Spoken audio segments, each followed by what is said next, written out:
ساعت 6:40 دما کو چومه اودیا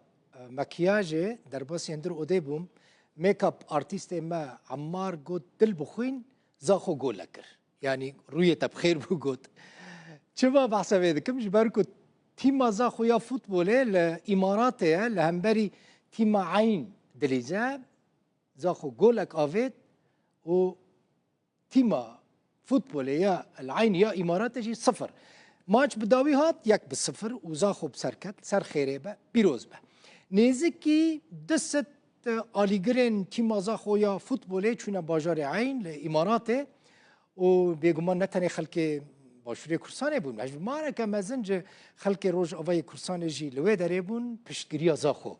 ذكرن پیامنر روداوي غريب مجيد جي لقال تيم زاخو لامارات اصلايفك آماده کریه لی تماشا بکن.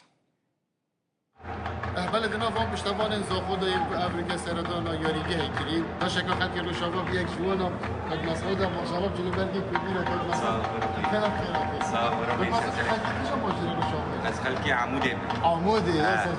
صاحب شو اصلا تاکید این رو بی پیش یاری زاخو بعد بله شنو شو اصلا کرد این رو بی پیش یاری زاخو والله واجب سرما يعني ام دبي ام بين ام الكودا كرما جابن دبي ام بين ام تشجيع عوام بكن وام يعني ام بين مسانده عوام بكن تدير الامارات مينه بله اسيو بين صار عم بالفيدا 20 سال بله راست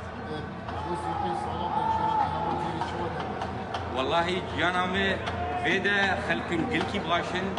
قلكي يعني ترحيبه بعالمية كن ام از مهندسم قاوي مجي مهندسه وبريمني بتوجي مهندسه وبريمني مازال مهندسه مش مهندسه باشه ليستك شو ودي حتى نهار شو در والله ليستك ان شاء الله وزاخو بربح ان شاء الله وسكرتم بك ان شاء الله وان شاء الله امي بتدو صفر بربح ان شاء الله بله اوجك باشه كنت اشتغلت يا نازك انا شو كنت اشتغلت يا نازك اللي هرم كردستان باشور كردستان كردستان جي روشاوای کردستانی بود که پای دیگه شما شکلی